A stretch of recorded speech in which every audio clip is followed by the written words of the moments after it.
Hi YouTube family, आप सभी का स्वागत है हमारे चैनल में। आज मैं सुनाने जा रही हूँ आप सभी को गीत। पसंद आए लाइक कमेंट शेयर जरूर करना। पान खाया में गोरी गाड़ी गईलू हमारी नजरिया में, गोरी गाड़ी गईलू हमारी नजरिया में।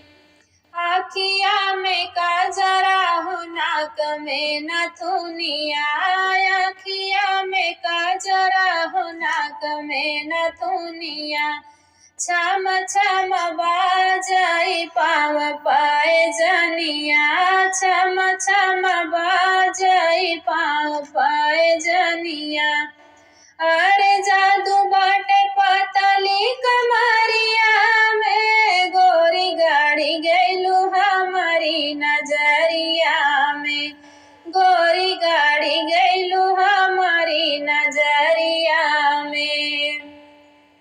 पान खाई गईलू बजरिया में, गोरी गाड़ी गईलू हमारी नजरिया में, गोरी गाड़ी गईलू हमारी नजरिया में।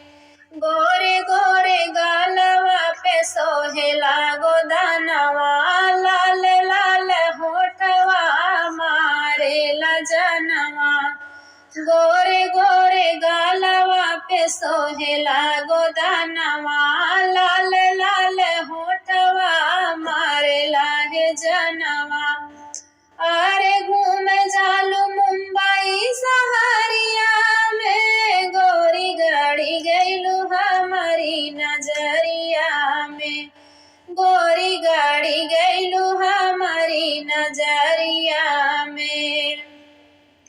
पान खाई गईलू बजरिया में, गोरी गाड़ी गईलू हमारी नजरिया में, गोरी गाड़ी गईलू हमारी नजरिया में। बारी उमरिया में करेलू नखरवा, केसिया लहर जैसे काली नगिनिया। बारी उमरिया में करेलू नखरवा, केसिया लहर जैसे काली नगिनिया।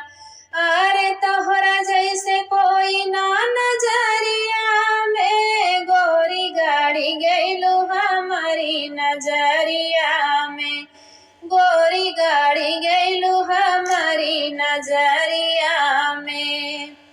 पान खाई गईलू बजरिया में, गोरी गाड़ी गईलू हमारी नजरिया में, गोरी गाड़ी गईलू हमारी नजरिया में। हमारा गाना आप लोग को कैसे लगा कैसे नहीं लगा, एक छोटा सा कमेंट करके ज़रूर बताना। जितनी माताएं जितनी बहनें हमारे गाना सुनी हैं तो प्लीज़ कमेंट करके बताना हमारे गाना आप लोगों को कैसे लगी। मिलते हैं अगले वीडियो में, तब तक के लिए बाय बाय।